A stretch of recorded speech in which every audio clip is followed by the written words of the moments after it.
And we are live.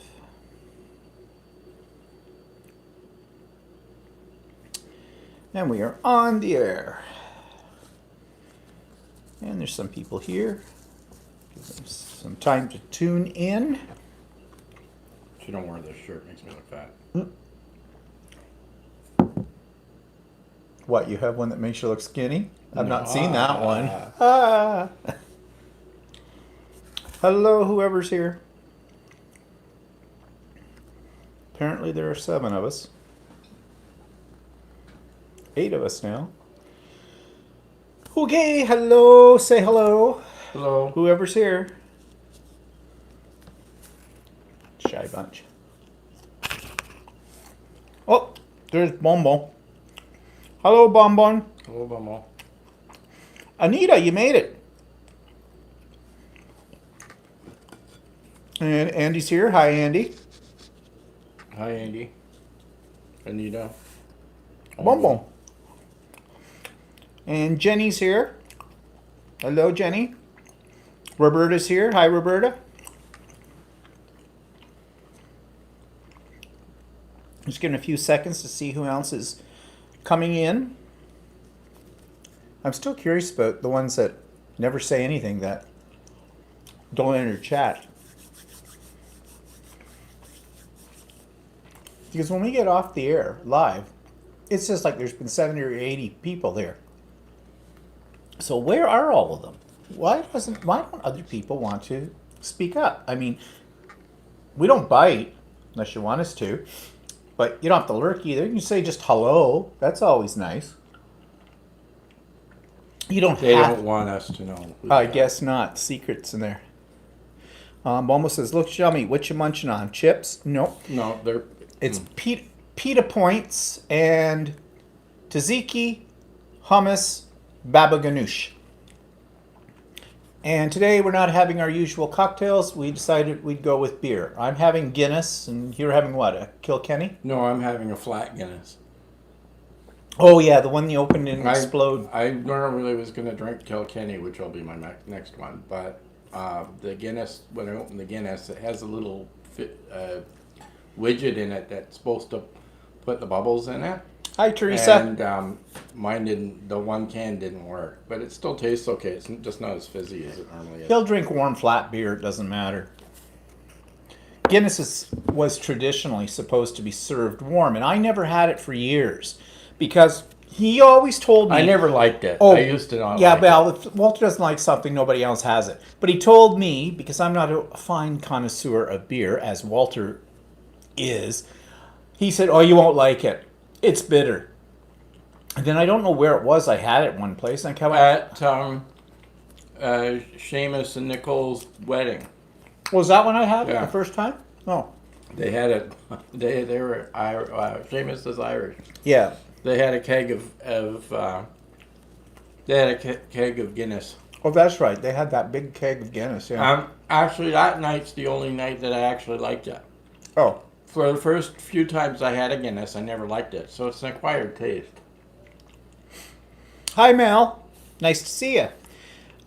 Marilyn is here. Hello, Marilyn. And Anita's watching the Indy 500. Nancy's here. Hi, Nancy. And Anita says it's pretty hot at her place today. I don't know what's it like. The Indy 500's going on as scheduled. Well, there'd be social distancing if there's no audience. Yeah. I mean, they're in cars, so I don't know. Nancy says hello, Walter. Hello. He's such a snob. Yeah, so anyways, I got kind of so that I like Guinness. Now, I don't drink a lot of beer. I usually drink wine, but lately I've been having more of a hankering for beer. So when we go out, if we're sitting on a patio somewhere, I haven't done that. Not true. Did it twice this week. We're coming to that. I like to have beer on a patio. Mel says finally you have something good to drink. Yeah. Why, Mel? You don't like Cocktails? You don't like our cocktails? Yeah, beer's good for the summer, Marilyn. Yeah, beer's okay anytime. But I'm more of a drink it when I'm in a place that's more of a pubby style kind of deal. Mm-hmm. Or sometimes if we go out for dinner, those were a long time ago. We'd go to a pub place. Yeah. A lot of times. And in that case, I'll usually have beer. Also, beer tends to be a little bit cheaper than a glass of wine. Not really. Well, you get more of it. Mm-hmm. Okay, put it that way. You get bigger quantities for the money that you pay for a wine. And the other problem with the wines, too, they can be extremely expensive, and you get this little glass of it for... Yeah, a glass of wine here can run you 11 to 12 to $13. Depending on what kind you get and where you are. Mel says, nope, beer and whiskey are my favorites. No cocktails, glass of white wine sometimes. Yeah, Whiskey's not something I've ever really liked. No, I'm not into hard liquors. Never was. And you want to know something? I think it's the cheapness in me too, because I figure if you go to a bar and you order a mixed drink, there's less of it. I don't know. There's something about paying money for hard liquor as opposed to like wine or beer. I don't know. Probably doesn't make any difference. It's probably all in my head. But anyway, so speaking of all in my head, let's talk about my mother. Okay, latest on my mother. She got moved. Last week we told you about there was a COVID case in her nursing home. Oh, yeah. And actually that turned out to be false positive. So actually, I read online, actually, we didn't actually get a call, but that the nursing home's been cleared. So everything's fine with her. Yeah, everything's fine with my mother, but they still haven't opened it up yet to visiting again. So we still haven't been able to go and see her. But she got moved into her new room on Wednesday. And I'd also arranged for on that day for Belle to come and hook up her TV and her telephone. I had to jump through flaming hoops to get that arranged. You would think something is as simple. It's on the same floor in the same place. It's just a different room. It's already got the hookups in it. But they seem to have a hard time grasping the fact that it's a nursing home. It's like this was a foreign concept to whoever I was talking to at the phone. At one point, I was talking to somebody on the phone and chatting with somebody on their online help because I was sort of playing the odds game on who would I get to get it right the first time. Well, maybe they didn't get it because you were using the term nursing home. They don't understand that. It was supposed to be long-term care facility. I used both terms with them because I thought the same thing. I don't know. But anyways, we got it. So I gave my mother a call later that afternoon. And of course, the phone rang and rang and rang, as it always does, and she didn't answer it. So the phone was ringing, but I wasn't absolutely sure if that meant the room that it would actually had gotten hooked up into her new room, because I don't know what they do if it didn't get hooked up, whether I'd get a thing say this number's no longer in service or a busy signal or just nothing. I figured it was working though, and that my mother was just not answering, which is typical of my mother. So I phoned to the nurse's station and said to them, I'm trying to get a hold of my mother. I just wanted to make sure her move was okay. And the staff person on the other end, she said, yep, she's all moved in. It's great. No problems whatsoever. And I said, well, would you happen to know whether or not her television is working or phone? I said, I've been trying to call her, but she's not answering, which I said is not unusual. And she goes, well, I'm pretty sure it was. I think she was watching it earlier and everything. She says, do you want to talk to her? And I said, well, yeah, but, it's on their phone. They're busy. I said, I can call back. And I said, oh, no, I'll go down. And then she came back on the line and says, yeah, we're just getting your mother up. So she'd been in for a little lie down or something, whatever, in the afternoon. And I said, okay, well, I'll call back in a few minutes then. So I did. About 20 minutes later, I gave her a call back. Figured that was plenty of time to get her up and going. And it's one of the staff members answers her phone. And I heard in the background, I said, hi, I'm just trying to get a hold of my mother here. And she's, oh, just a minute. And I hear in the background, my mother goes, who is it? Is it a woman or a man? That's how she said it. And the nurse, I don't know if I should be insulted or flattered, she goes, well, it's a boy. Well, I guess in comparison to my mother and relationship there, I guess I am still a boy. But at 63, you don't usually hear people calling you a boy.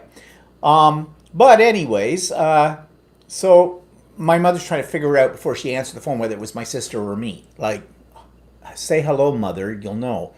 So I got her on the phone and I said, so, now I'd already said to Walter before I called her, watch, she won't be happy. She'll find something to bitch about the new room. She'd already seen the room before she agreed to it, everything like that. But my mother is never happy with anything. You've heard me say this before. So I get her on there and go, so, how's the new room? Well, oh, here it comes. Well, it's kind of small. Well, Mom, they don't have suites here. What were you expecting? A ballroom? What? Plus, actually, you already saw the room. Yeah, she already saw it. And I said, well, it's bigger than the room you were in. Well, I don't know. Okay, the room she was in had 2 beds in it. But her half of the room was pretty small. You couldn't swing a dead cat in a wheelchair around it. Like you couldn't. She wasn't very good at maneuvering a wheelchair, but even somebody that would be good at maneuvering in their wheelchair would have had trouble in her old room to manipulate their wheelchair. And it was so it was pretty. It was pretty. The room was pretty small for a semi-private room. Mm-hmm. And so this new room has to be bigger. Yeah. I mean, it can't possibly be as small as the room that she was in. When they called me to say this room had come available and I was asking about the size, I said, well, the lady that had been in it before had a lazy boy chair in there and a chest of drawers as well. Well, that's more than the part my mother was in could have handled. So that's bigger. You wouldn't have been able to have a lazy boy chair in your old way. And you wouldn't have been able to have a chest of drawers in there. That's right. So I said to her, well, Mom, it's definitely bigger than the other room. I said, you can move your wheelchair around that a little easier, can't you? Well, I don't know. Well, that's because my mother doesn't move the bloody wheelchair. No. She says her wheelchair is broken because it doesn't move as easy as everybody else's. Other people move my mother's chair. But it's basic. But you have to put effort on it to be able to move. Yeah, and see, anything that's she effort... She doesn't put any effort. Even her feet touch the floor and she won't move her feet. No, she won't do that. So anyways, I said, well, okay, well, Mom, it's bigger. And I said to her, well, at least you don't have a roommate to worry about now, do you? Well, no, I suppose I don't. And she says, I'm just so glad to be away from that other one, meaning Peggy. Nicest lady you could ever meet in your life. Quiet. Unless she grew fangs after we left all the time and hair all over her face and started to growl. I don't know. But when we were there, she was always very quiet, very nice, the whole bit. So I said, well, you won't have to worry about that anymore, will you? Now I said to her, so obviously your phone's working, Mom, because I'm talking to you on it. And then I said, how's your TV set? Is it, well, I don't know. Well, I said, why? Have you not had it turned on? Oh, yeah, I watched it earlier. Well, then it's working, isn't it, Mother? Oh, yeah, I suppose so. You know, you really don't know whether there is something starting to go up here or she's just playing mind games. And with my mother, it's more likely she's playing mind games. I mean, yeah, things are starting to go. I mean, I'll admit to that. She's getting a little bit of what they call institutionalized dementia, I think. But she's not that out of it. And so I'm saying... talking to her, well, I said, you know, Mom, we can't come in yet to, you know, look at your room and, you know, decide how you would like it decorated, like what we would do, like bring some pictures, more pictures over. I said, did they hang up your stuff on the wall that you had in the other one? Well, they hung up my clock. And I said, well, what about the pictures you did have in there and that? Well... yeah, Gus, or I don't know what his name is. He's the handyman around the place. He's supposed to come back in and put that stuff up. And I said, well, that's okay. He's probably busy with other things too. And I know when they moved her over in the room, it would be a whirlwind kind of a thing. And then someone coming in to do her phone and her telephone. I mean, it's chaotic in there. I know this is her 4th move in the nursing home in 2 years. Okay. So I said to her, well, I'm sure that'll get sorted out. And she said, oh, yeah, well, he said he'd come back later. And I said, well, if for some reason he doesn't, Mom, ask them. Speak up. I've told you this before, Mother. You have to be your own advocate. And I mean, they're really good there. It's not like they ignore her or anything. I'm sure there are days they would like to. I said, and they'll get things. Oh, yeah, I know that. And I said, so I guess you're settled in a little bit. It'll get a little, I said, you'll get a little bit more used to it when you've been in here a few more days. It's probably going to be a little strange for the first little while. Well, that bathroom. I said, well, what's the matter with the bathroom? Well, it stinks. Smells like someone just put a load down there and only got down halfway. I said, well, did you mention this to somebody? Well, I will. Well, Mom, you know, there is going to be there is an odor in that place. I didn't say to her, yeah, there's an odor in that place. It's called the smell of old ladies and death. But, you know, like... Well, it's a very old home, and they're in the process of building a new one. Yeah. But they keep it clean. They do their best at keeping it clean, and yeah, maybe the bathroom might smell a little musty or something like that. What are you going to do? Yeah. So, well, we've never noticed that the bathroom smell there when we've been in there. So I've never noticed an odd smell in that place. I mean, yeah, it's a little older. So yeah. So, but it's just my mother will complain about anything. The reality of the whole thing, and somewhat ironic, is that she'll probably never go in that bathroom because my mother doesn't go to the bathroom like that. They usually put her on a bedpan and she wears a diaper because she needs assistance. And she's told them, well, it's just easier if you just do the bedpan, because she doesn't want to get up out of bed. Like, they would help her, they do everything. It's one reason why. Like, I mean, Bomo sort of said it was a big move to go to a nursing home. You didn't hear, you probably weren't online when we were talking about the whole move at the beginning. His mother basically just stopped doing everything in her apartment, and the reason she had to go to a nursing home is because she basically made the decision. Stopped walking. Yeah. She will, and it wasn't because she wasn't physically able to walk. She just decided to stop walking. And that was the end of that. So, yeah. And she's been there for 2 years. So, this isn't a major change. This isn't a major change. And since she's been in there, she doesn't go to the bathroom on her own. They bedpan her, and that's her choice, because they said that they would take her to the bathroom, but she refuses. And so she is dependent on everything, and she won't even move her own wheelchair. So we got a little fly in here. Yeah, so like it's a real... Yeah. It's a real, like, I mean, I don't understand how somebody could, I understand people that get dementia and they can't do things on their own and they can't do things the way they used to, but his mom doesn't have dementia. So she just decided that that's the way she was going to live her life, so... I mean, she's my mother, you know, shouldn't talk nasty about your parents, but I mean it in the nicest way. My mother's a bitch.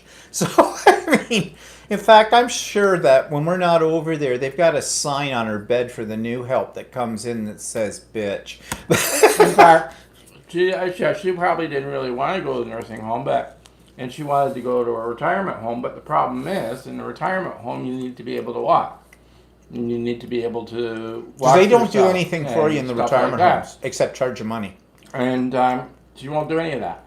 No. So I said to her, well, if it's bothering you, Mom, you let them know.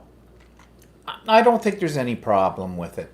I mean, if I hear her, well, I know how to shut her up, because if I turn around and I say, okay, well, Mom, I'll give them a call and ask about, well, they're busy, don't bother them.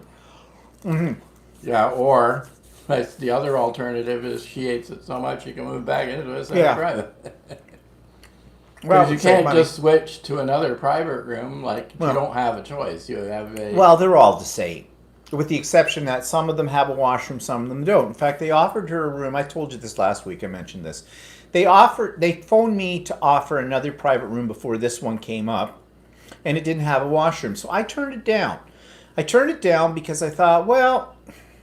if they do take her into the washroom or something like that, they got to take her out in the hall and go someplace else, and that's hard on the help there. It'd be more convenient with the washroom. Plus, as I said last week, I'm cheap. Same cost for a private room as it is for with a washroom as it is for one without a washroom. So I figure I want more bang for my buck. So I'm getting her to the damn washroom, even if it stinks. It doesn't stink. I'm pretty certain of that. That's just my mother. She can't smell anything anymore anyways. Yeah, so, I'm surprised that she can smell it. I mean, if I wanted to be cruel, I could have turned around and said to her, well, Mom, that's not the bathroom. That's just you. But, check the sheets. What color are they? I don't know. That's sad to say. And those of you that don't know me so well would probably think I'm a cruel son of a bitch of a son. I'm not. But I can see how you could think that. But well, anyways, she's not happy unless she's got something to complain about. So I was prepared for the bitching and the complaining because that's just normal. And if she didn't, I would feel that there was something wrong with her. Is this my mother? Did you give me the wrong number? What? Who's this? So anyways, but then she tried to get me off the phone real quick. Now, that's not a problem for me because there's nothing to talk to her about anyways. So, but, they're coming to get me for dinner. This was 4 o'clock. Well, they must have, I know that they've changed their eating situation because of COVID. Yeah, normally it was 5 o'clock and they usually didn't start getting people ready until about 4:30. Yeah. But now I think they might be doing a little early and they have them in shifts sort of thing to spread them out. I know she's not eating in the main dining room and she hasn't since COVID broke out. She's eating on her floor and they've set up an area. So they probably were. And I said to her, well, I'll let Lori know that the move went okay. Well, please do. That's how she said it. Like, yeah. And I said, well, Lori will be contacting you probably. Well, I should hope so. My sister calls her all the time. But it's always like, no. In fact, I'm going to talk about this a little later. We heard some interesting things to deal with my mother and how what my sister hears from my mother. We'll talk about that when I get to the section about lunch. Yeah, I know. She tells him one thing and tells the sister something else. But anyways, so the move was okay. She's in the new room. Her phone, her TV are working. Those were the two things I was most concerned about because really the TV is her chief form of entertainment and the only way I can communicate with her basically is via phone because since I can't go over there. So there we are. Anyways, just another one in the stories about my mother, which pretty much are like a broken record. But so let's change the topic. Oh, what are people saying first? Catch up here.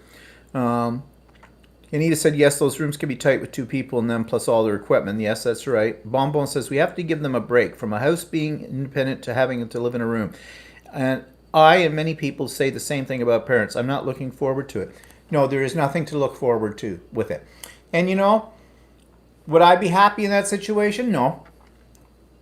No. And actually, I don't understand his mother for putting herself into that situation because, like I said, if you have dementia, you don't have a whole lot of choice. So. Most people don't make the decision on their own to go in. Usually it becomes a situation the family has to decide on because they can no longer,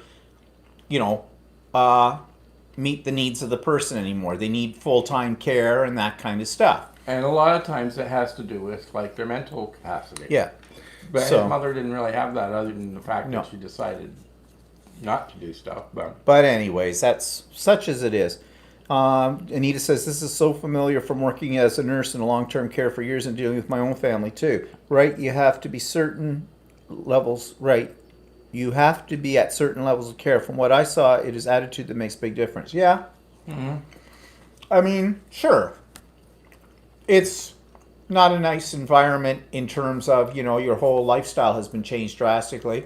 And let's face it, once you're in a nursing home, there's only really one other major move in your life after that point. And that one's very permanent. So, like his sister said, oh, how did the room come empty? I said to my sisters, there's only 2 ways. They're dead or they move them out. Well, or they get a transfer to another home. Yeah. Right? But anyways, yeah. So, what have you been working on? Go show your things. Well, no, I did my shorts, but I still am not quite done my shorts. I still have to do a couple of things to it, and like put buttons on it and hem them. Well, I finished a Christmas table. I'll have them done by next week. I finished a Christmas table runner, which I'm showing tomorrow on my vlog. Actually, it's a pretty big one, and I'm thinking now it's either a table runner or a bed runner. I did a bunch of masks. Oh yes, you've been making masks like there's no tomorrow. Mm-hmm. All different kinds of sizes too. Yeah. Yeah. Actually, Bonnie's not on here, but Bonnie asked me, I think it was our Bonnie. Bonnie asked about that John Deere pattern that you use, right? Yeah. And how it works. And it still works fine. Although we did offer a pile of them to my sister that Walter's making. Maybe I should have taken them back. But her son works for Banana Republic, my nephew, in Ottawa. And I guess they came out with their own line of designer masks. And so those ones fit her much better. And they have a pocket in them so you can put in a filter if you wanted to. And they're, they're very designer looking. So I guess, she doesn't want us to go with the homemade masks anymore. No, mine are designer. I have Canadian flags on them. Yes, yours are Mine designer. have the Canadian flag on it. And he has multiple sizes. Yeah, and that's how they look. And I've got little ones for kitties. These are the ones we should be putting like saran wrap in. So Little ones for kids, little kitty ones. how cute. The only thing that I don't like about these masks is on me, they tend to slide down my nose. And someone said if you put a pipe cleaner in, like do a 1/4 inch fold over, put a pipe cleaner in, a little piece of it, you can squeeze it over your nose more so it'll stay on. And the other thing I don't like... It slips down when you talk. Yeah, and the other thing I don't like is that when I'm wearing my glasses and I have one of those on, my glasses fog. So, but I mean, you get used to it. It's not a big deal. Anita says, really nice, love the maple leaf. Yeah, Walter's had lots of fun making them. Yeah, I did the maple leaf on our artistic designer and dropped it onto the pattern. The John Deere ones have a monogram that names their company. Which you I took it off. Yeah, you can work around that. Anita's been busy decorating her home and front porch for the fall. Yeah, I saw that, Anita. It looks really nice. You'll have to share that with the Craft and Chat group when we next get together. Next Craft and Chat, people, will be September the 2nd at 1 p.m. in the afternoon. It's a Zoom meeting. I'll have the link in my show notes for both the vlog, the Idiot Quilter, and for Stephen and Walter Live in next week. So somebody said they use double-sided fabric tape that works for a while, then needs to be replaced. Oh yeah, you could do that. Yeah. Mel says, same here, Anita. I was also decorating my kitchen for fall. We already have some trees going yellow and red. Autumn is around the corner. Don't say so. Yeah. Well, my mother always did that too. When she was in her house and her apartment, she decorated for every season and all that stuff all over it. We don't do that so much. I mean, I did put a banner out in the door in the spring and Canada Day, but I don't decorate the inside of the house. Only at Christmas time, and then that's even somewhat limited. Although I've been working on Christmas things, so that's what I was saying before Walter rudely interrupted me, as he does so well, so often, all the time.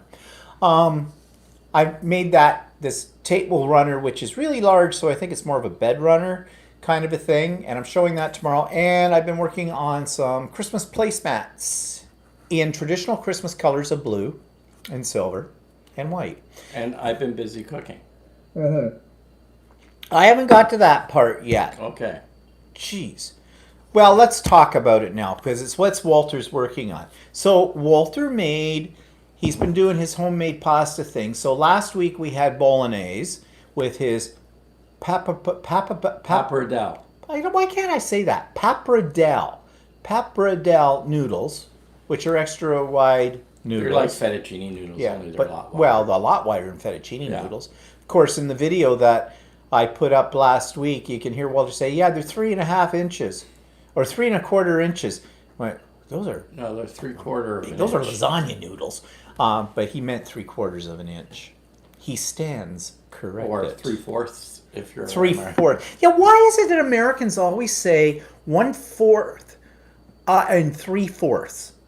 We always say a quarter and 3/4. I've noticed that on YouTube videos, and it seems to be it's the American YouTube videos, and I hear this when they're doing quilting ones. That they say, I mean, it's the same thing. It is a fourth. It is 3/4, but maybe we, as Canadians, just say a quarter and 3/4. We never say a fourth. Well, it's like we're saying foyer right. and foyer.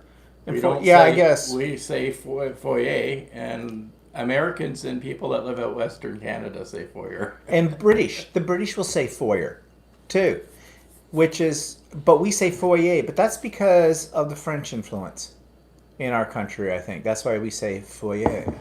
It's like we also say portage, not portage, but out west, they see Portage. They go portage. So, I don't know. Weird things. Well, yeah, it's 1/4 and 3/4 on your measuring cups. Yeah.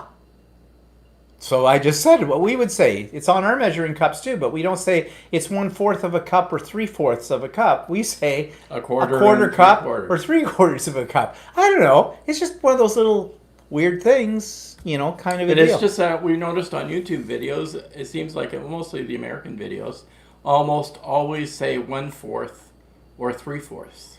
Yeah. They don't say 1/4 and 3/4. I mean, it's just the little quirks in the language. It sounds, to us it sounds a little bit weird. But then again, apparently we say a boot. We do not say a boot. A boot is something you put on your foot. A boat. That's usually Newfoundlanders or Eastern people that say a boot. A boot. Where's Bonnie when we need her for all this? Mm-hmm. We're not here today. Hi, Janet. Teresa says, I ordered the Tannenbaum pattern, but not here yet. Did you know they have a tutorial on Jordan Fabrics for this one? Actually, no, I didn't know that they did. But, I never thought of that because it's a Cozy Quilts design, and they do a lot of Cozy Quilts tutorials and that. I should have looked that up. That might have helped me with the picking of the colors, because I'm sure there's something not right in that pattern, but I made it work. So good luck with that. If you have any problems. Actually, one tip, Teresa, lay out all of your colors. Like, I took a photocopy of the mapping out of the squares, and you can color them into what you want to match the fabric using. And you'll understand why I say that once you start reading the pattern. That helped. It's not a hard pattern. It's all half square triangles, basically. It's just the placement of them to get the shape of the tree and these little things that come up in the corners. Okay. In our 1 cup measuring cup is 250 milliliters. Yeah, 250 milliliters is a cup. I think an American cup is slightly different. Yeah, our cup is bigger than an American cup. If we're imperial. We're imperial. So that makes it difficult when you're converting things into metric. It's like gasoline here. We buy gas by the liter here, but if you were to, our gallon is actually 4.54 liters, but an American gallon is 3.98 liters. Yeah, so it does get a little confusing after a while. I mean, really, they need to standardize measurements across the world. Because it's kind of weird because our country is sort of weird because we buy fabric in meters, but all the patterns go by inches. Go figure. Yeah. Right? Yes. And I measure, when I'm cutting fabric and that, I measure all in inches. Yeah. Yet we buy fabric. But we buy fabric by the meter. Yeah. So, there you go. And Mel says liters here too. Yeah. Well, we use liters too. Marilyn says, glad I studied nursing or I would not understand metric system. Everything in medicine is metric. Yeah, that's right. It is. So, I don't know. I mean, we're sort of like half and half. We have our temperature, weather is in Celsius. Our when we drive on the highway, everything's in kilometers. We buy a lot of stuff in liters and meters and stuff like that, but a lot of our measurements and other things we have to end up doing in inches. So we're sort of like, it's a mix. a mashup. I mean, yeah, like when you go to weigh yourself, it's in pounds, not in. Well, that depends kilograms. on where you go. If you go to the hospital, they measure you in kilograms, not in pounds. But at home, we measure us in pounds. And yeah, Bone says also when patterns list centimeters instead of inches is different. Yeah, it is.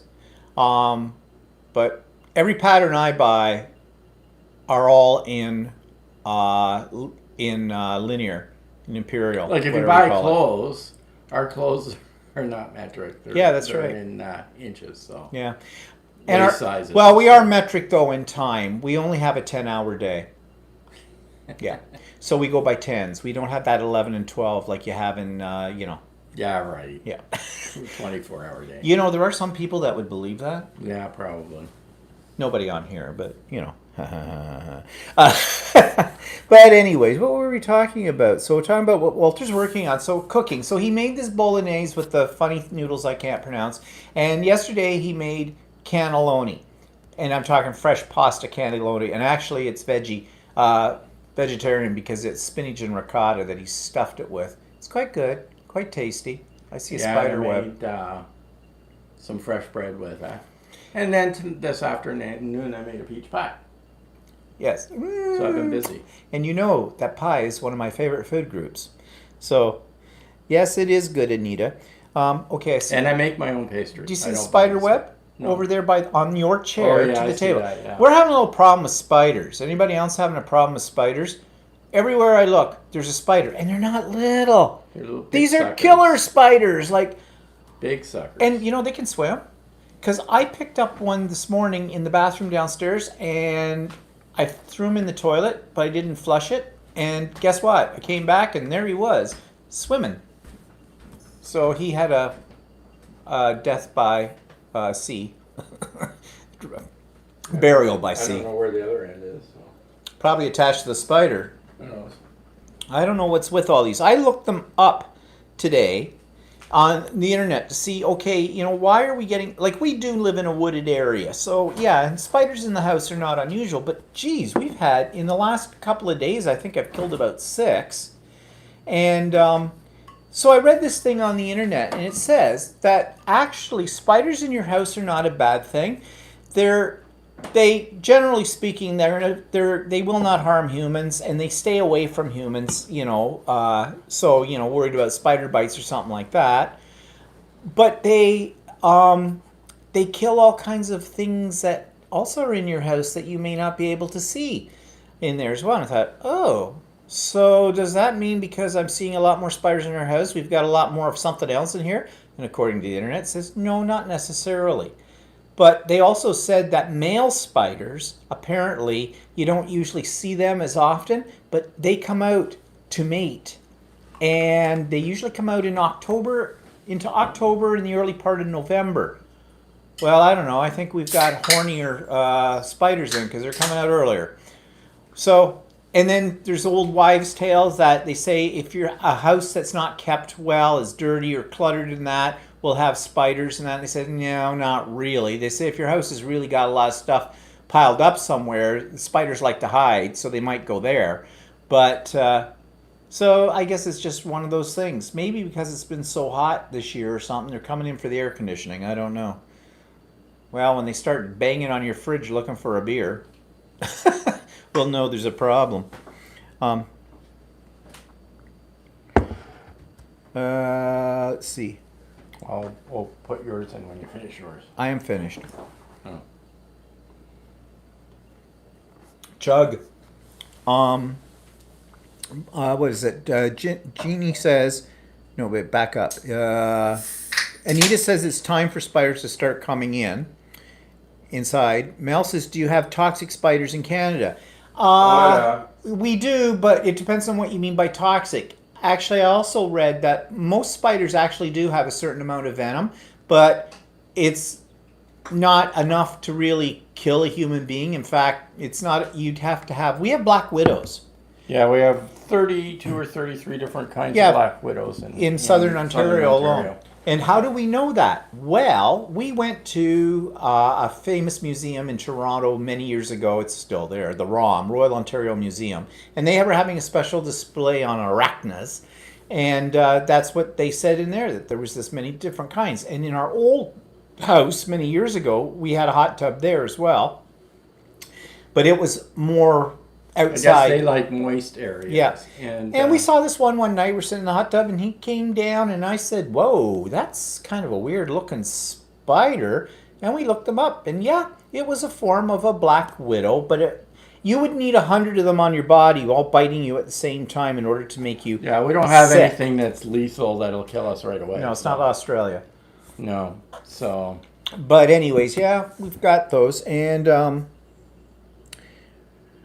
Jeannie says we're having problems with mosquitoes. Well, that's Canada for that's you. Canada. Yeah. I went in the backyard during the day a couple of days ago. Did they eat you? And I ended up with a couple of good mosquito bites. So. Yeah, the mosquitoes love Walter. Yeah, they're attracted. You don't need repellent if you're around Walter. You just have Walter there, and the mosquitoes will find him, and he'll be a bloodbath in no time soon, and you'll be fine. They just love him. I don't know why. I don't care. It works for me. And I'm allergic to them. So what happens is if I get bitten, a couple of days later, I end up having this big, huge welt that hurts. So there's something in their bite that bothers me. Well, figures. Bonbon says they also cause very loud screams. Yes, and Marilyn says you may need to have someone spray your house. We have had that problem. If you bring in something with a spider on it, they can multiply. Yeah. And Teresa says spiders do eat bugs. Yes, that's true. Spiders are useful. Don't kill them. Yeah, I know, and I feel bad about it because you kill the spider, it's going to rain. So they say. Now, I did see stuff about superstition around spiders. Spiders in your house is supposed to mean that you're having a very complex life right now. And there was something else. I can't remember what it was. So I don't know. Old wives' tales and that. Marilyn says, we had a temporary problem with flies. So glad the problem left. Could not figure out what caused it. Have you heard of a shower deer? We had a problem with these little black. Well, we have little black flies now, but that's because I brought peaches in, and peaches always have flies on them. Anyway, but fruit flies. Yeah, and then we had their kin. Yeah, and then one year we had a whole bunch of these little black ones, and it turns out I have a big plant in the living room. Oh yeah. And they were in the soil, so I ended up having to buy some stuff. Some powder to get rid of them, and I bought these little, they're almost like fly paper sticky things that you put in your plant, and they eventually got rid of them. So Teresa says brown recluse is deadly. I saw that on my little search, but I didn't look very far into it. I'm not sure what a brown recluse looks like and whether or not we have them. You looking it up? Look that up, your funkin' wagon. Brown recluse. Did you find it? It's got a picture of it. Ew! That sucker's ugly. No, I didn't see any of those around. No. Well, I better see it before it sees me because it's definitely going to be dead. I don't care how many bugs it eats. Ew. Yeah, so a weird thing with the spiders and that. We've had lots of creatures in here, though, before. We've had... Their bite sometimes requires medical attention. Well, okay. We've had, centipedes, well, actually, they're not in our area. They're not in our area? No. Oh, no, they're way down below the Great Lakes. They're in the U.S. Yeah, they're in the U.S. Okay. We don't care that, They won't get over the wall. Yeah, so anyways, bugs. I'm not a fan of bugs. But, what can you do? Kill them. Kill them. So, we went on an excursion this week. We'd had it with being in the house all summer long. So, we did a day trip out east of us to a place called Prince Edward County. There's a lot of little wineries and things out there. And there's a town called Belleville out there. And it has 2 fabric stores in it, 2 quilting stores. Now, one we'd been to before, and the other one we'd never been to. So we went to the one we'd been to before, and they were, all the social distancing, masks, all that kind of stuff. Only allowed so many people in the store. And it wasn't very busy to start with because it says that brown recluse is in Canada. Oh, yeah? Yeah. Well, they come for a visit. Right now, they can't cross the border, though. They're not allowed to. So, anyways, we went to the one store, and I bought lots of fabric, Christmas fabric. It's a great store. It's got, I'm going to talk more about it on my vlog tomorrow with some video, but of our excursion. And then we went to this other one. How much did you buy in that one, the Fun with Stitches? I said stitches. I bought 6 meters, I think. So what, you spent about 100? I dropped almost 400. Yeah, I just bought 2 fabrics. They're about 3 meters of each. That one that you liked, that greeny one or whatever. And then it's very nice and soft. It's Japanese fabric, actually. Oh, is it? It was expensive. But anyway, yeah, their prices aren't that great at this store. They paid $21 a meter. Yeah, they go from about $18.99 or $17.99 a meter to about $21.99 or a little bit more, depending on the fabric. Where we're used to paying $15 a meter. And what was that other at one the that store we go to?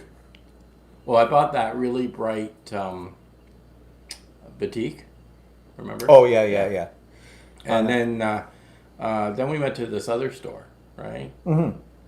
Craft Village. Now, much smaller, same protocols, of course, and everything, being safe about it. Not as great a selection, but they had cheap fabric. $12.99 for most of their fabrics. I mean, it wasn't crappy fabric. No, it's not crappy fabric. I just mean cheap in price. Good quality fabric. Yeah, it was brand names like Northcott, Kona, stuff like that.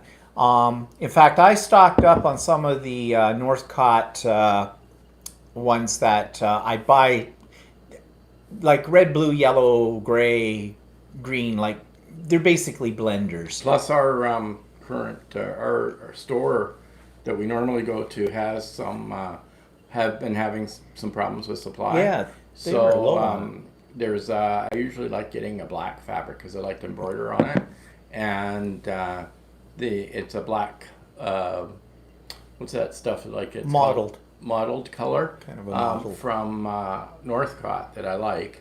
And but our fabric store hasn't had any of that in stock. So. Is that the Tuscana?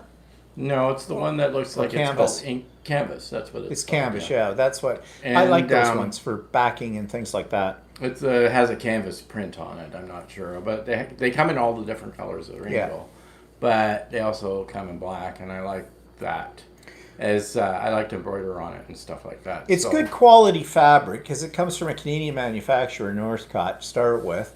But $12.99 a meter. Holy crap. Out of all of the quilt stores we've been to in the last few years, that's the cheapest I've seen. That's the cheapest I've seen, yeah. I mean, Shirley's really good at Ultimate Sewing. Hers is $15 a meter. And then a lot of the stores here sell their fabric at around $19 a meter, and that's most stores. Yeah. And then it goes up from that to like $21 a meter. But like I said, they didn't. Then we have to pay 13% tax on top of that. Yeah. Now they were also a store that sold wool for knitting, and looked like they had a lot of that. Well, I'm not interested in knitting because I tried it many years ago, and just couldn't get it and found it boring. He could knit. He used to make Icelandic sweaters at one point in time. Yeah. But actually, speaking of knitting, though, lately I've been finding, I don't know what it is about knitting, but there's so many guys that are doing YouTube videos about knitting. We found, and they're gay. They all seem to be gay that are doing this. We found 2 guys last night. There seem to be gay couples. So. Yeah. What was theirs called? Oh, the Bearded Pearl. Yeah. The Bearded Pearl. And they're running a little business, too, on an Etsy shop where they're selling these bags for holding your wool supplies in, which are, okay, now this is the snob coming out in us, but going, yeah, we can rattle one of those bags off in no time, and they're selling the damn little suckers for $57.70 American a piece on Etsy, and some of them are at 71 something. a piece. Now, these are not, they're nice. They're nice, but they're not complicated. But they're not complicated, and they're a simple bag. They're not a tote. They're a bag for, you can throw in a couple of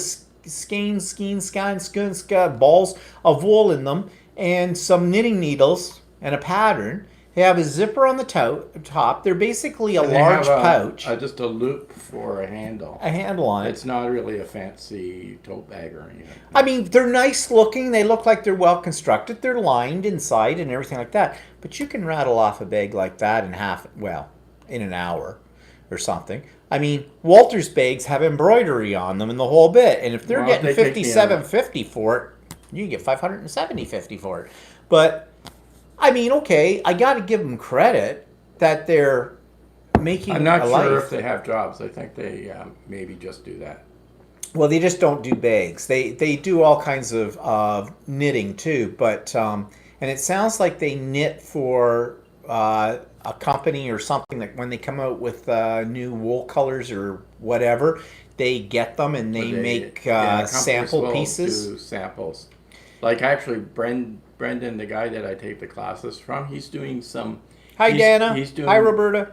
He's testing patterns for pattern creators. Yeah. Geez, how do these people all get onto this stuff? But actually, he's not making any money out of it. He's well, screw that then. He's he's basically getting free patterns. So. Well, I tried years ago to get on a couple of different design teams, and I'm glad now that I didn't, because I've heard horror stories about people who get onto design teams. I'm thinking of ones like doing paper crafting and stuff like that, like scrapbooking and card making. Well, they might get some freebie products out of it, but apparently, depending on the company, their timeline and what they want you to do is brutal. Like, really, is it worth getting a few sheets of scrapbooking paper for nothing for that? And people get burned out really quickly from it. And the reason I wanted to do it in the early days of when I was into that kind of stuff was basically egotistical. I want it to be known. I have been published in 2 magazines over the years. And that's as far as I'll get out of it. And did I get any money for that? No, I got a free copy of the magazine. Yay! And fame and fortune for about 5 minutes. Well, no fortune. My 15 minutes of fame are now used up. So I guess that was the end of that. Marilyn found Spoonflower. Oh, did you? Yeah, it's a little pricey, but it's well worth it. But you want to know something too? They give you a discount off the price of fabric if you design a fabric and put it up on there. Like if you're the designer of the fabric, you put your own in and you're getting it. They used to give you like a 20% discount or something like that. But yeah, when I last looked, I think it was up to now about $19.99 a yard. And with our exchange rate, yeah, it's just Canada, astronomical. It ends up being a lot. Well, that would be about $26, $27 a yard for us. Plus, depending on how much they charge for shipping. Because I have several of my own designs on Spoonflower. When you put your designs up, you can check a box off. And actually, there's a lot more to it than just checking a box. But you can put yours up so that other people can buy it. And if other people buy it, you get a certain percentage. Spoonflower gets most of it, of course. Whatever. To date, no one's ever bought any of my fabric. So I guess it's not too much in the racket that people want, or in the style that people want. But I was thinking of ordering some of my fabric again for myself. And I may have to bite the bullet and pay the big price for it. Depends. Did you also have to pay duty on it when it came up? That's a good question. I can't remember if I did or not. Because when I've ordered the odd fabric from fabric.com in the U.S. and especially when it's a fabric I had a hard time getting. So that stuff for the shorts I had a hard time getting in Canada. And it was because Brendan suggested to get stretch cotton twill, and that seems to be difficult to get in Canada. So anyway, I ordered some from fabric.com. It's an American fabric. I think it was Kaufman Fabrics. And so the fabric itself cost, for 3 yards of it, Hi, Chris. Cost me $45 American, plus $20 for shipping, plus another $7 when I came across the border, and my little 3 yards of fabric ended up costing me $90. So basically, anybody who thinks if you make clothes it's going to be a lot cheaper is not right, unless they're making it out of paper. That's about it. But Dana said $12.99. What a deal! Yeah, it is. But she also said the Spoonflower right now it's $27.01 Canadian per yard on Spoonflower this week. Yeah. Well, yeah, it depends on what quality you're buying. That's the one thing that's good about Spoonflower too. You can pick what kind of fabric you want as well. And they just came out with something that's a linen or something. I think I saw it when I checked their site out a week ago or something. And I think that's the one I saw that was, I got the hiccups, $19.99 a yard.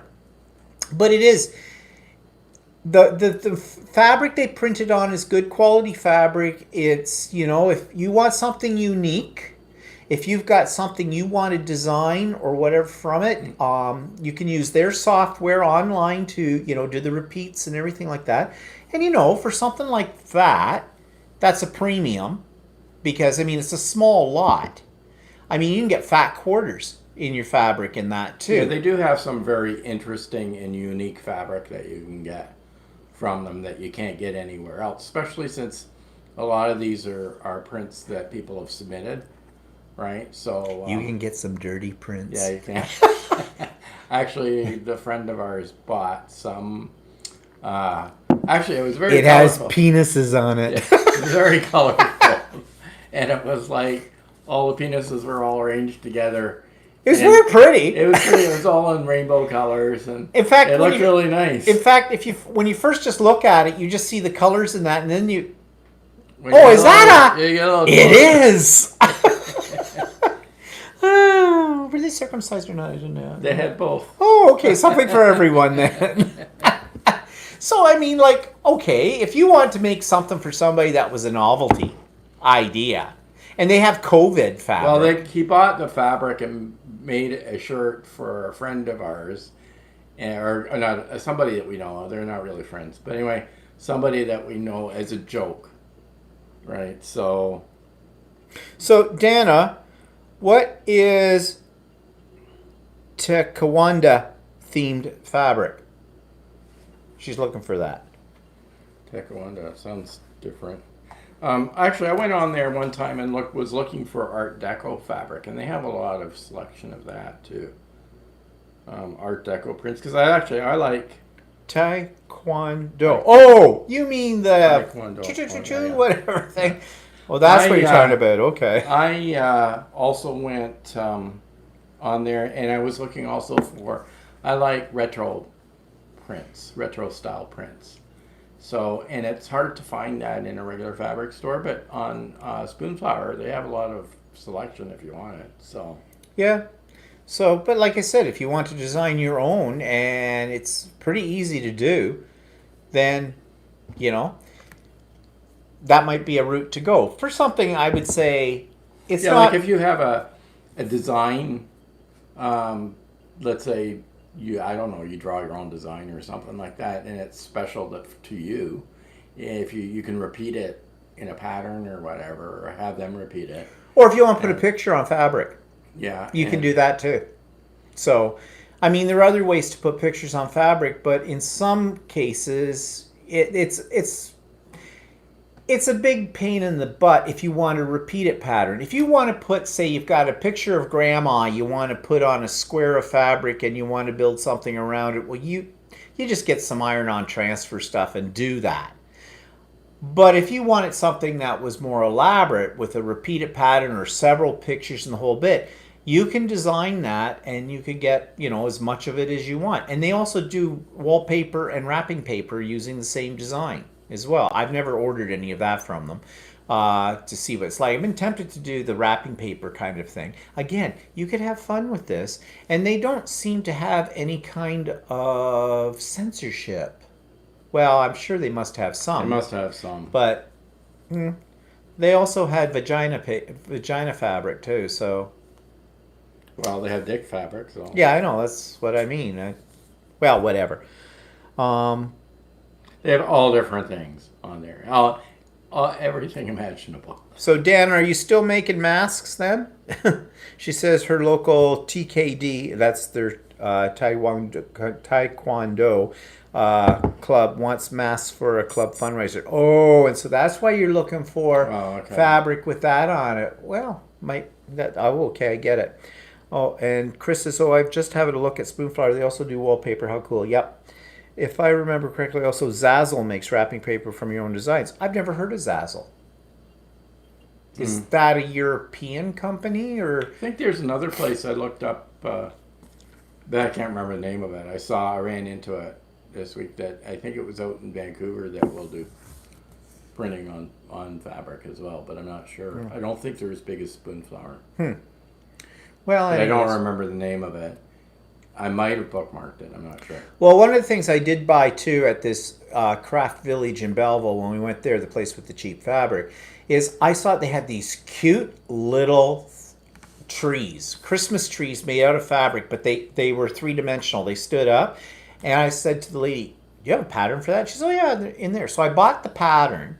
Actually, the pattern has a really neat looking wreath in it too. I looked at it yesterday actually, and I thought about making one, and then I looked at it and went, this is going to take some thought.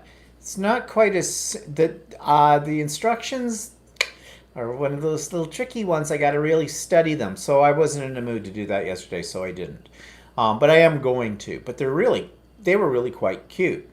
So then after we did all of that, we decided we were going to go and have lunch on a patio somewhere. And there's one place that Walter had heard of or whatever, so we drove there and found out it was a resort. And it was crawling with people. So we just turned the car around and went, not going there. No. I'll take a look at it later tonight and see if I can figure it out. Figure out what? Dana, the one that I was talking about. Oh. I can't remember if it's Vancouver. I think it was Canadian, though. And so anyways, we went to another place that supposedly had just opened up not too long ago. And our theory was it might not be that busy, in this little place called Bloomfield, which is just a tiny little town. It's got a main street that's about a block and a half long, and it has some gitchy little shops in it. So we went to this restaurant. The help all had masks on. It was a patio. The tables were all far apart. They were, after someone was done eating and they'd left, they were spraying down the table and the chairs, everything. And what they did was they took our name and they took my cell phone number, and they said, "We'll call you when a table becomes available." And it took about half an hour. So we were seated, but they didn't hand you a menu. You had one of those scan things. What do they call them? QR somethings? Whatever they are, the ones, the funny little blocks. And you took your phone, you scanned it, and the menu would come up on your phone, which I thought was a good idea. I know other places do that now too, but we hadn't been out. We have not been out in 5 months to any place to eat. The closest we've come to going out to eat some places, we've picked up McDonald's or Wendy's through the drive-thru and brought it home. So this was like, ooh, wow. So we sat down and it almost felt like it was normal. Well, with the exception that there was nothing on the table, the waitress was wearing a mask, everybody was 12 feet apart from each other, there were no menus and everything like that. And when our food did come, I had to ask I wanted some ketchup and some vinegar for my fries, and they brought those to me in individual little thingies, so no bottles or anything to put your hands on. So it was pretty safe through it all. And for a moment, if you closed your eyes, you almost felt like you were living in civilized times again with that. But that was kind of nice. And then on Friday, this past Friday, my sister, I texted her the day before to tell her, yeah, Mom's got moved in, everything's fine, blah, blah, blah. And she says, "Do you want to do lunch?" And there's a place that's right by her house. It's a block away. You walk there. You're there in a minute, kind of a thing. And ironically, it is a bit of it's a pub-style restaurant. And they have a patio out in the parking lot they've set up with the tables all far apart. But the name of it is called Stone's Throw. So my sister only lives a stone's throw away from this place. And she and my brother-in-law are pretty much regulars there all the time. So we had lunch there, and it was okay except for the bees, the wasps that kept hovering around. They seemed to like beer. They were freaking my sister out.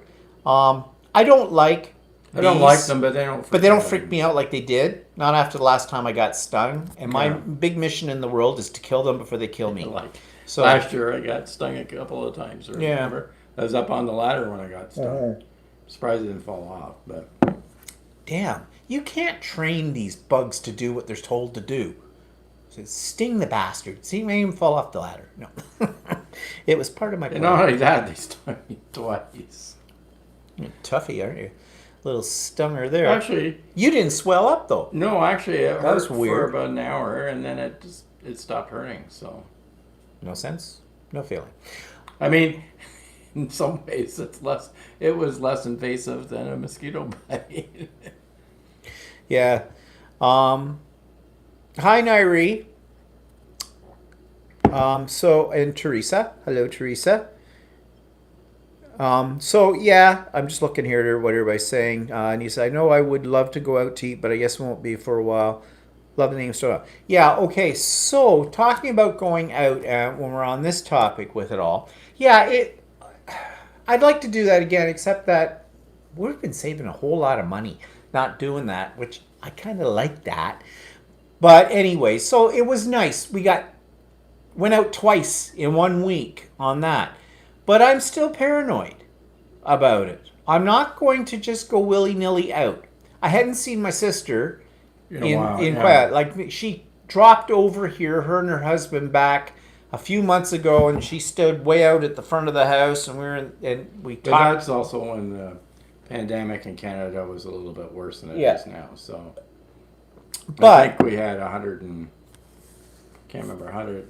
We had 101 the other day, or 103. 103. It keeps. After the weekend, it's always higher because people are out there partying when they shouldn't be. In fact, 120 today. In fact, my sister said that there was they had a little street party with the neighbors. I guess one of the neighbors or something is a musician, and he had, I don't know, his band or something. 115 today. Okay, that's good to know. Okay. Just keep cutting right in there. Yeah. Anyways, now you let me lose my train of thought. I don't want to do that. My sister, this neighbor had some people there that were musicians. They played from their garage, and the neighbors came and they all had their lawn chairs out there. And they sat and were entertained by these guys, but they were drinking, of course, beer. And everybody was sitting. She said at the beginning of the night, 6 feet apart, wearing their masks and that. She said by the end of the night, people were getting too close to each other. And she says, and that's what happens when you have drinks, right? And of course it does. You become a little less inhibited and you go, that's fine. And that's what's happening in the bars that have opened. Montreal's had this problem. Toronto's had this problem. The whole thing. But, so, what do? I'm still paranoid about it. But it's easy to let your guard down, especially after I've had a few drinks. So this was leading to something which I've lost my complete train of thought now, and I don't know where I was going. Right off the track. Anyways, what I was saying, yes, now I know. So, we had an executive meeting this past week on Wednesday night of my guild, and I'm secretary, and it was all done by Zoom, and that's what we've been doing lately. Well, we have committee heads, and one of those committee heads looks after retreats and days. And traditionally in our guild, we have these every so often. They usually have one in the fall, one in the spring, and there's a major retreat and then a day or days, or one they call stay at home. You really don't stay at home. We go to a local hall, the German club actually is where we go, and we have that for the weekend, but it's not a stay overnight kind of a thing like the major retreat, which is in a lodge area someplace about an hour and a half north of us, kind of a thing. And so, of course, COVID, you can't have this kind of stuff. Well, some of the women on the executive don't seem to get it. I get it, hopeful thinking. But there is no hope. This year is shot. This thing's not over in the fall. So let's just suck it up, shall we? That's all we can do. So the women are all debating, well, should we offer it? Shouldn't we offer it? And this one that's the organizer, she says, well, she contacted the German club. The German club wasn't giving her any particular details because they hadn't decided yet on whether or not they were going to allow groups to come in, and if they did, what the protocol was going to be, how much distancing, blah, blah, blah, food, all this stuff. And I listened to this for 15 minutes, back and forth, back and forth. And I says, okay, I got a little irate. Now, you have to remember I'm the only man in the guild, and I'm the secretary. There's probably irony in that in a sexist way. I don't know. So I said, okay, this is ridiculous. Why are we even considering the possibility? I say, table this, do nothing, revisit it in the spring, in 6 months' time, 8 months' time, because maybe things will have changed then. But right now, no. And this is not going to go away for a retreat thing in October. I mean, that's a month and a half away, basically, 2 months away. Okay? So why are we discussing this? Well, people like them because they like to see their friends. And I said, and that's exactly why a retreat won't work. Sure, we could all be sitting at our own table. We could all be 6 feet apart from each other, the whole bit. We could have no food service in the place. You have to bring in your own, all that kind of stuff. But what happens at a retreat? Why do people go to retreats? They don't go to retreats because they want to catch up on their sewing. They want to be social. They want to be social. They want to go over, chat to other people they haven't seen in a while. They want to look at their projects. They want to share their projects. Yeah, not conducive in this crisis situation right now. Everybody's in a high-risk category. Exactly, because the group, and I said that. And also look at our membership. The average age of our membership is probably 60 plus. I mean, let's face it, old ladies quilt and old men. So, I said, and it's a vulnerable group. So what are we doing? And I said, I put my foot down.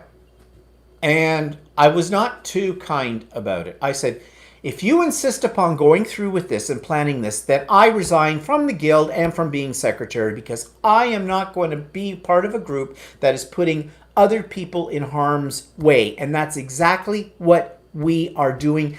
Even if people were not twisting their arm to go, but we're putting the temptation out there. And I says, what's going to happen if one person comes down with COVID and it's linked back to our group, to what we did? Well, suddenly, other ones that had been silent in this meeting came to the surface and started saying the same thing as I did. So, guess what? I'm still secretary. I'm still a member of the guild. We are not planning anything until come next year. So, yeah. Now, I feel kind of bad that I had to come to that, but no. It's just stupid. And then I heard it again today in my art journaling group. I have a group of ladies, as you know, and it used to be the first Sunday of every month we would meet and physically meet before COVID. Well, now we're doing it first Sunday, third Sunday of every month. We come together on Zoom and share our projects and talk and everything like that, because we've become friends, because this same group of ladies I've been with for almost 3 years in doing this.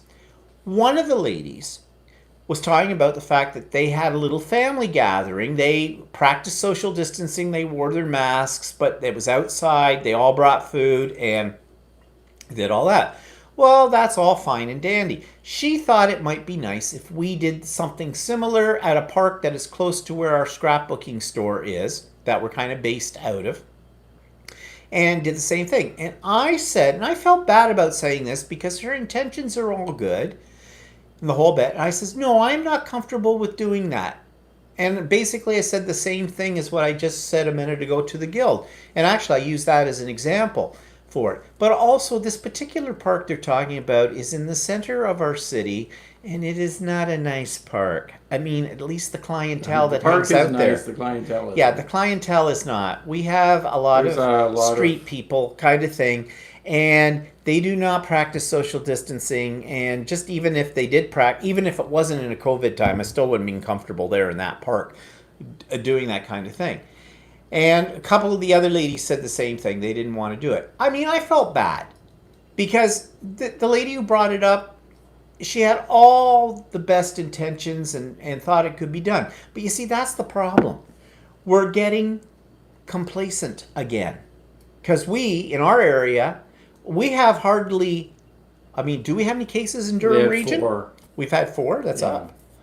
Because there's 4 and mostly in Clarington.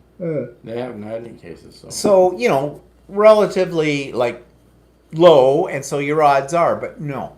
So... I mean, the thing is with...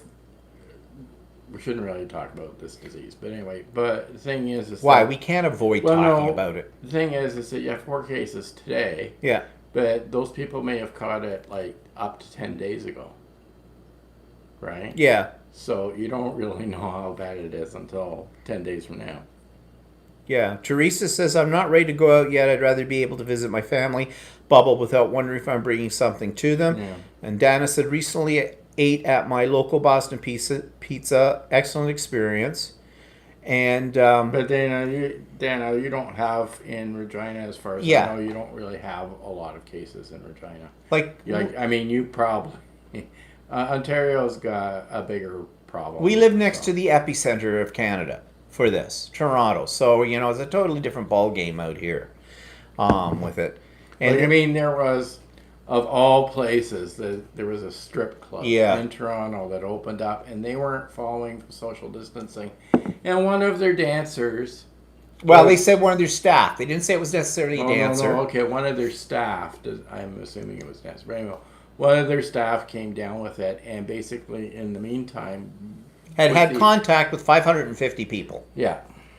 So. And actually, we have not heard anything more about that. Well, no, there was one person that got it. Oh, yeah? But I don't know how close a contact. I don't know... They did realize, though, the people were signing in, but there was an awful lot of John Smiths on the list. Yeah, guys that go there don't want their wives to know they're there. And then Anita says the kids start school here on August 31st. Dana says senior kindergarten children start on September 8th. Yeah, the whole thing with the school thing is ridiculous. I think I've said it before. I'll give it 2 weeks into the school year, the schools will be closed because we will have had an outbreak. And the second wave, I've said this before, is going to come from the education system. At least here in Ontario it is. Because our premier will not listen to the teachers unions. They're not even following the medical authorities. Yeah, the medical authorities stated that kids should, for their mental, Look, kids are nuts already. Who cares? Mental well-being should be in school, blah, blah, blah. Yeah, blah, blah, blah. But they also said that they have to follow social distancing rules and blah, blah, blah. Well, the classrooms, I don't think it's possible for 2 kids to sit in a classroom and be 6 feet apart. No, they can't unless there's only 2 kids in the room. Yes. The size of the classrooms is tiny. The kids in normal times are sitting on top of each other in a classroom. Schools are built way too small to accommodate the normal population during normal times. They cannot handle this. No matter what policies they put in place, it is still not a safe environment. I mean, we have school bus drivers that are quitting now. Yeah. Like, we know a guy that was a school bus driver, and he's in his early 60s, and he said he's not taking the risk. He quit. And then there's I know my nephew has 2 girls, and they're still in elementary school, but he's decided, his wife still is working from home. And they've decided not to send their girls back to school this year. So, and they were saying, like, in Ontario, the plan is that the high schools are every other day type of thing for half the students. The problem is that high schools here have anywhere from 1,200 to 2,000 kids. So you still have 800 kids in the school at any one time. Yeah. It's ludicrous. It's absolutely ludicrous, and that's where the second wave's going to come from. I'm absolutely sure of that with it. Yeah, not only that, if the kids get it and tend to be more asymptomatic. Oh, Mel, that is Terrible. Mel says, my aunt, mom's sister, died from COVID 5 weeks ago in Sweden in a nursing home. That's awful. That's awful. So you see, and let's look at it this way. The nursing homes, at least, well, they should be, those places should be a little safer. At least the one my mother's in is, you've heard me talk about all their protocols and everything and what they've done. Schools will not have those protocols the same. They are kids. I don't care how old they are. High school kids are just as bad as kids in grade 2. They'll come in, they will congregate, they'll be wearing their masks like this, like it's like like how they wear their boys wear their bloody pants down below their ass and the whole bit, and they'll do the same with masks. They'll be hanging off of one ear. Hey man, I'm cool. Or they'll find some fashionable way of wearing their mask that is not the right way to do it. There is no way. They touch Well, not only things. that, that population, the young kids, are the ones that are more apt to get a a mild case that's transmissible, right? Yeah. So they'll end up bringing it home to the parents and grandparents. Yeah. And like these ones that have little kids, like the ones in elementary school, and then both parents are back to work and not working from home, someone's got to look after those kids. And in some cases, parents will be sending them off to the grandparents. Oh, there's a recipe for survival. Not. I mean, Granny and Grandpa are in their 60s, 70s, or whatever. Little Johnny comes home. They're dead. Simple as that. Yeah. Hi, Roy. Teresa says, my son is in grade 12. He's already borderline OCD. There is no way on earth he's going to the brick and mortar school across the street, population 1,500. Yeah. And if he's already OCD, he's more vulnerable. But they touch everything. We talked about this a week ago or so. Everything is covered in their germs. They're just little germ bags to start with. And it's the teachers I am really worried about now. I am really worried about the teachers because there is nothing. It doesn't matter that a teacher's got a mask on. They're not protected in that environment. So, what's Bootsy say? Hi guys, just got here. Hope all's well. Just read from a reputable polling station that 57% of Republicans here in the U.S. say that 170,000 deaths are acceptable. One death is not acceptable from this disease. Mel said that they run into a problem with her death in Sweden, that they couldn't go to Sweden for her funeral, and she can't be buried in Finland like she wants. Oh, geez. That's even worse. Yeah, Yeah, Mel, that's... Yeah, we feel for you. Yeah. That's the sign of the times, I guess. I mean, we went through something similar. A lot of people don't realize this, but because we're gay, we had to deal with the AIDS thing. Yeah, something that a lot of straight people don't know because it didn't affect them was what we had to go through in the 80s and the 90s with the AIDS epidemic. When somebody died of AIDS in the 80s and the 90s, before they knew much about the disease, they just were basically stuck in a box and burned. They weren't allowed to bury the dead or anything. In the United States, they took them out to an island off of New York, and Hart Island, I think it's called, and buried them in mass graves. And they're doing that with COVID people now, too. Same thing. So there was a lot of things that happened in the early 80s that we were exposed to because of the AIDS crisis. But a lot of straight people didn't know it because it was supposedly a gay disease. If they want to know, if the government would like to know how to survive an epidemic like this, a pandemic, they should really start bringing in some experts out of the gay community for this, who lived during the 80s and the 90s through this. I mean, there was a time when we went to, let's say, we didn't know what the transmission was of it and stuff like that. So if we went somewhere in Toronto or something like that, you're almost afraid to grab a doorknob or something like that because you were afraid that you might catch it. Because in those days, we didn't know how you got it. Yeah. And of course, it was the gay disease. they were all talking. And, the medical authorities and everybody, the government, weren't doing anything about it because it was the gay disease. Now they go into all of this because it's an everybody disease and the whole bit. Which, I mean, there's still not a cure for AIDS. So there are therapies. Treatments, but it took 40 years to get a treatment for it. So will it take 40 years to get a treatment for this disease? I don't think so. The reason the other one took 40 years is because it was a gay disease. And as far as Republicans and the conservative right and the whole thing were concerned, good. It's God's wrath. Now, is it God's wrath on the human race for COVID? I am surprised that I have not heard that.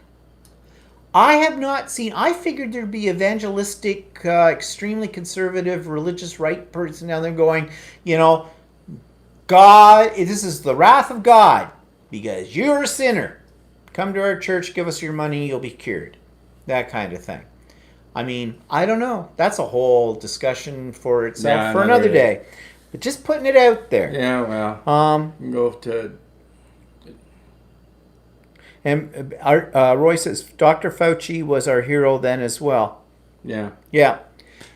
So, there we are. Okay, so we started off not wanting to talk about it. We were trying to keep away from this. And then we end up talking about it. Yeah. Oh, well, so what?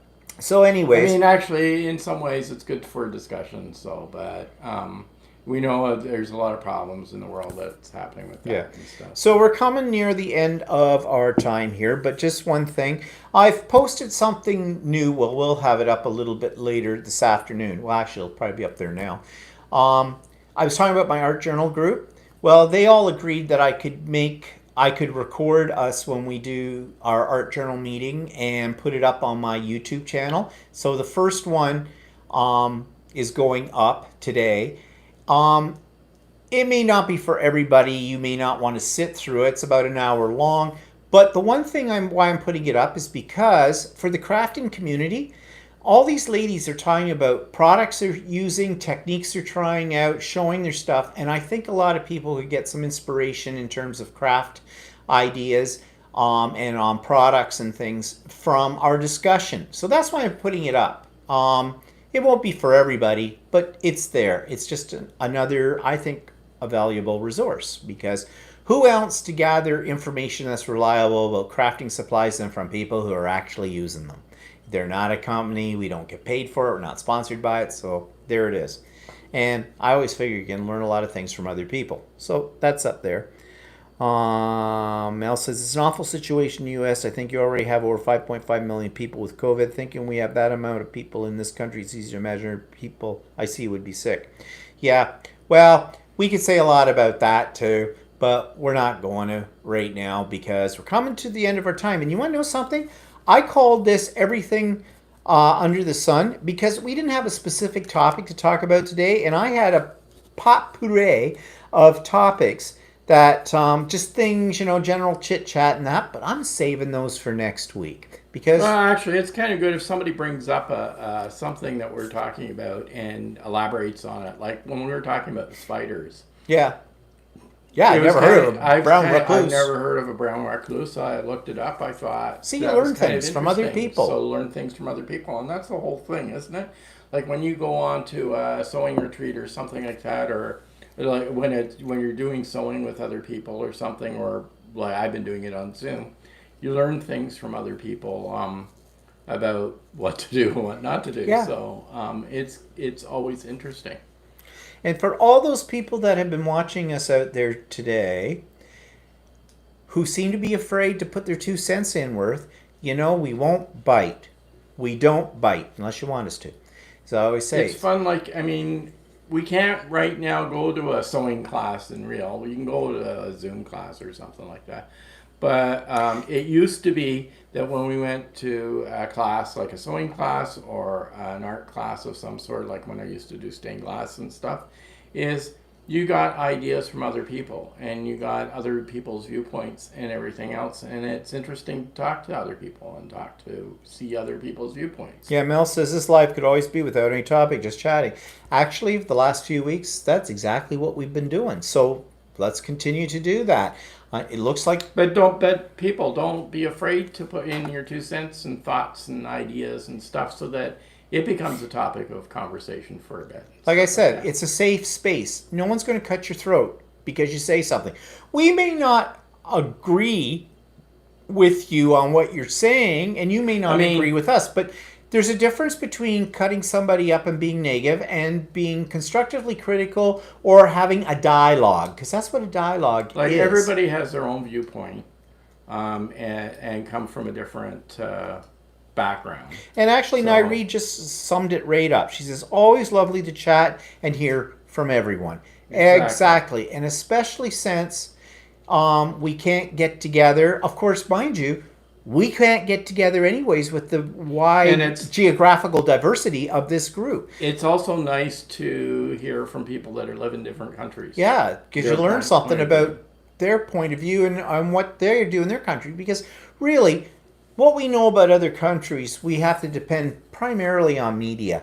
And the media doesn't always tell us the truth, does it? Most of the time it doesn't tell us the truth. But whatever. But anyways, that's our time today, people. Yeah. So it's been great. I just looked at the date for today's topic. I was trying to throw it out. It was always good to chat. Yeah. It just said everything under the sun. And I guess it was everything under the sun. So hope everybody has a good week. We'll see you next week, 4 p.m. Eastern Standard Time for another live. Check out my vlog tomorrow. There may be an Idiot Quilter episode later this week. They seem to be becoming much more popular lately, which makes me happy. Means I'm on the right track on something.